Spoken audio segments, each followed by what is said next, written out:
কিন্তু এইটো কথা স্পষ্ট যে তোমালোকৰ বঙালীগিৰি, তোমালোকৰ মাৰোৱাৰীগিৰি, তোমালোকৰ বিহাৰীগিৰি অসমত চলিব দিয়া নহ'ব। তোমালোকৰ বঙালীগিৰি, তোমালোকৰ মাৰোৱাৰীগিৰি, তোমালোকৰ বিহাৰীগিৰি অসমত চলিবলৈ দিয়া নহ'ব। আৰু এনেদৰেই তাৎপৰ্যপূৰ্ণ মন্তব্য কৰিলে বঙাইগাঁও জিলাৰ বীৰ লাচিত সেনাৰ নেতা আমিৰ অসমে।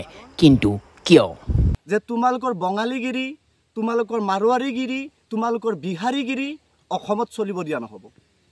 আজি ৱেষ্ট বেংগলত অসমীয়া সংগঠন আছে নাই, বিহাৰত আছে নাই, সেইটো কাৰণে অসমতো এইবিলাক ৱেষ্ট বেংগলৰ কিবা পাপত গজা সংগঠন অসমত চলিব দিয়া নহ'ব।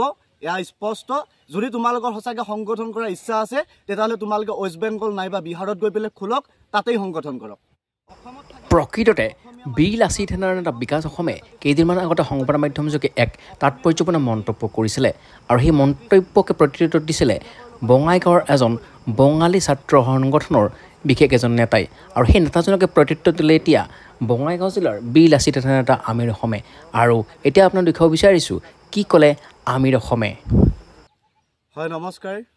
আৰু যোৱাকালি আমি সংবাদ মাধ্যমত দেখিবলৈ পালোঁ যে আমাৰ মৰমৰ ককাইদেউ বিকাশ অসম ডাঙৰীয়াই সংবাদ মাধ্যম যোগে কিছু কথা অৱগত কৰিছিলে।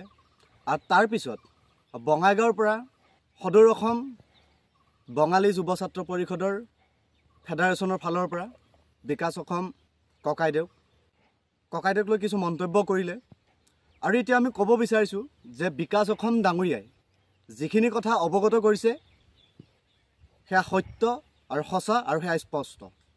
কাৰণ তোমালোকে ৱেষ্ট বেংগলৰ পৰা আহিছা, বিহাৰৰ পৰা আহিছা, ইউ পিৰ পৰা আহিছা, তোমালোকে আহিছা, আমি তোমালোকক বেয়া পোৱা নাই। ইয়াতে তোমালোকে ব্যৱসায় কৰিছা, কৰা, তাতো আমাৰ আপত্তি নাই। কিন্তু এইটো কথা স্পষ্ট যে তোমালোকৰ বঙালীগিৰি, তোমালোকৰ মাৰোৱাৰীগিৰি, তোমালোকৰ বিহাৰীগিৰি অসমত চলিব দিয়া নহ'ব। অসমত আহিছ, অসমত আছ, অসমৰ বায়ু পানী সেৱন কৰি আছ, অসমীয়া কথা জানিব লাগিব, অসমীয়া জাতিটোৰ ৰীতি নীতি এইবিলাক নিয়ম মানি চলিব লাগিব তোমালোকে। কাৰণ আজি ৱেষ্ট বেংগলত অসমীয়া সংগঠন আছে নাই, বিহাৰত আছে নাই, সেইটো কাৰণে অসমতো এইবিলাক ৱেষ্ট বেংগলৰ কিবা পাপত গজা সংগঠন অসমত চলিব দিয়া নহ'ব। এয়া স্পষ্ট। যদি তোমালোকৰ সঁচাকৈ সংগঠন কৰাৰ ইচ্ছা আছে তেতিয়াহ'লে তোমালোকে ৱেষ্ট বেংগল নাইবা বিহাৰত গৈ পেলাই খোলক, তাতেই সংগঠন কৰক।